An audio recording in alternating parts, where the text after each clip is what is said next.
इसमें हम गर्जा का ऐतिहासिक गौरव ग्यल्बा गोत्सांगबा के बारे में जानेंगे। गर्जा में महासिद्ध गोत्सांगबा को कभी कभी बुद्ध से भी अधिक सम्मान दिया जाता है। स्थानीय लोगों ने उनके आश्चर्यजनक विशेषताओं को स्पष्ट रूप से समृद्ध कर रखा है। प्रायः वे लोग ये विश्वास करते हैं कि गोत्सांगबा मानो कुछ ही पीढ़ियों पहले हुए थे। गोत्सांगबा के प्राप्त अनेक जीवनियों के अनुसार वे 2 बार गर्जा आए थे। पहली बार यहाँ तब आए जब वे गर्मियों के पूरे 6 महीने तांत्रिक पीठों की यात्रा पर निकले थे। उस यात्रा को उन्होंने कैलाश से आरंभ कर कांगड़ा के जालंधर तक की थी। उन्होंने कैलाश पर्वत में लगभग 4 वर्ष व्यतीत किए और फिर वहाँ से गर्जा आकर रहे। यहाँ उन्होंने ड्रिलबुरी के आसपास के गुफाओं में रहकर तांत्रिक साधना किया था। उन्हें ड्रिलबुरी की चोटी एक स्वयंभू स्तूप के रूप में आलोकित प्रतीत हुई और ऐसा लगा कि ये धर्म का सार है जिसको डॉक्टरकनियों ने घेर रखा है। ग्यल्बा गोत्सांगबा का जन्म दक्षिणी तिब्बत में हुआ था। वे बहुत ही सुंदर, विनम्र, बुद्धिमान एवं धार्मिक प्रवृत्ति वाले बालक थे। जब वे 18 वर्ष के हुए तब उन्होंने अपना पूरा समय बौद्ध अध्ययन के लिए समर्पित कर दिया था। एक दिन उन्होंने एक गवैया से रुक्पा स्वामी जोगछेन महासंपन्न चंपा ग्यारे की स्तुति गान को गाते हुए सुना। उन्होंने तब श्रद्धा से वशीभूत होकर अपने गुरु के गंतव्य स्थल को पाने के लिए लंबी यात्रा की। भेंट होते ही चंपा ग्यारे ने साधना के लिए उनकी उत्कट उत्सुकता को देखकर उसी दिन उनको शरणगमन का संवर प्रदान किया और उनका नाम गुनपो दोर्जे रखा तथा अभ्यास हेतु अत्यावश्यक अभिषेक एवं प्रारंभिक उपदेश भी प्रदान किए।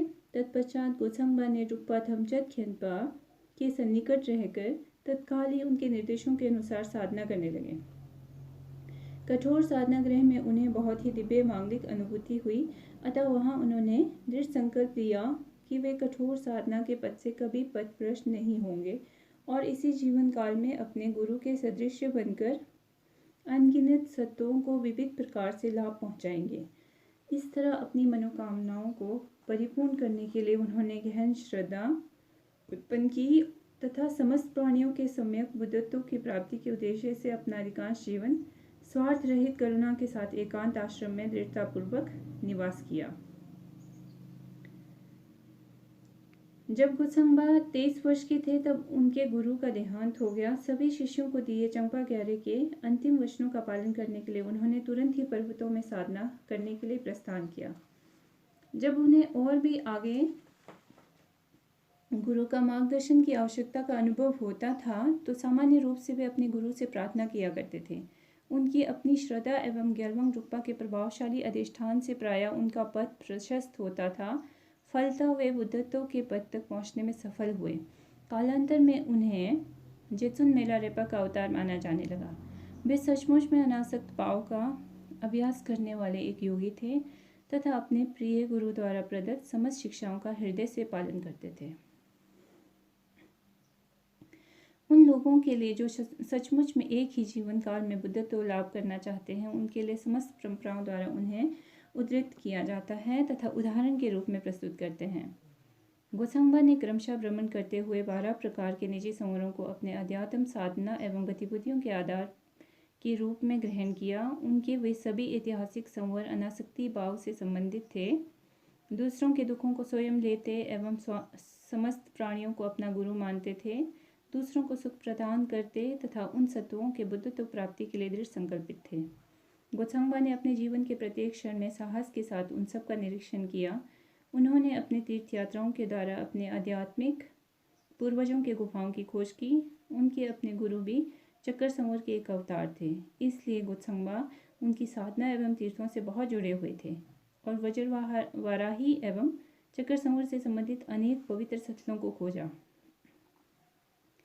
परिणाम स्वरूप उन्होंने कई वर्ष कैलाश पर्वत में भी व्यतीत किया। वहाँ उन्होंने तीर्थ यात्रियों के परिक्रमा पथ का 2 प्रसिद्ध मानचित्र निर्मित किया था और वे भारत के गर्जा में स्थित विख्यात ड्रिलबुरी में भी पहुँचे थे। गर्जा में ग्यल्बा गोत्सांगबा से संबंधित अनेक कथाएं प्रचलित हैं। उनमें से कुछ लाहौली मौखिक परंपरा में भी उपलब्ध होते हैं। प्रथम बार उन्होंने लगभग 1217 ईस्वी में 28 वर्ष की आयु में इस घाटी का दर्शन किया था। वे पहले से ही उच्च साधक थे और उन्हें धर्म रक्षकों ने सेवा करने का वचन दिया था तथा डाकटकनियों से मिलने के लिए आमंत्रित किया ताकि पवित्र गणचक्कर का नेतृत्व कर सकें। उनके जीवनियों में ये उल्लेख मिलता है कि जब वे गंडोला पहुंचे उस समय गुफाओं में साधनारत साधकों ने उनकी दयनीय अवस्था वाली दुर्बल सन्यासी होने के बावजूद भी भव्य स्वागत किया था।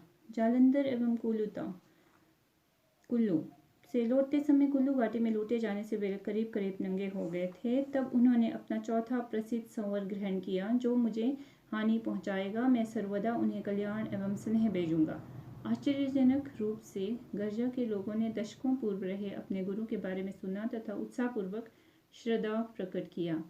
संभवतः चंपाग्यारे के शिष्यगण लाहौर में पहले से ही पहुंचे हों तथा उन्हें परमार्थ धर्म के अमृत से तृप्त किया होगा।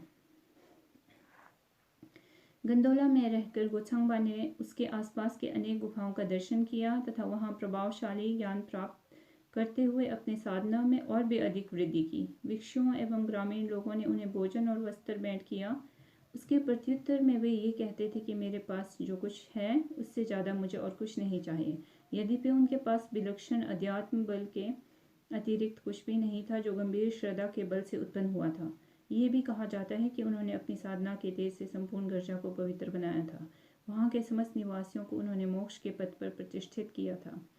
गलवा गोत्सांगबा के द्वारा रिलबुरी में साधना करने के पश्चात विशेषकर गंडोला के साधना केंद्र बनने से ये पवित्र पर्वत पूरे हिमालय क्षेत्रों में रुक्पा परंपरा को सुदृढ़ रखने के कारण प्रख्यात हुआ। उन्होंने अनेक स्थानीय श्रद्धालुओं को जो ऊपर पहाड़ पर चढ़कर उनके दर्शन के लिए गुफा में आते थे उन सबको उपदेश और मार्गदर्शन दिया। आज उनके अनेक चमत्कारिक कायिक छाप उनके सबसे लोकप्रिय धरोहर अथवा विरासत तथा कृपा के स्रोत हैं जो उन्होंने यहाँ के चट्टानों पर छोड़ा है। आज रिलबुरी के अगल बगल में कम से कम 6 तीर्थ स्थल हैं। वे हैं सिला गुफा, सिला गोनपा, करदंग जबजे, गोजंगांव, बिलिंग एवं योरदोंग गुफा। अब ये सभी गोनपा अथवा मठ में परिवर्तित हो गए हैं। चंद्रघाटी के कोकसर वर्तमान खोकसर तथा तेलिंग में भी ऐतिहासिक गुफाएं जंकर फलोंग गुफा है। गोत्सांगबा इस संवर का अभ्यास करते थे कि जो कोई मेरी गुफा का दर्शन करने आएंगे उनका दुर्गति में जन्म ना हो। जो कोई भाग्यशाली इनमें साधना करने के लिए आएंगे वे निश्चित रूप से बुद्धत्व तक पहुँचे। धन्यवाद।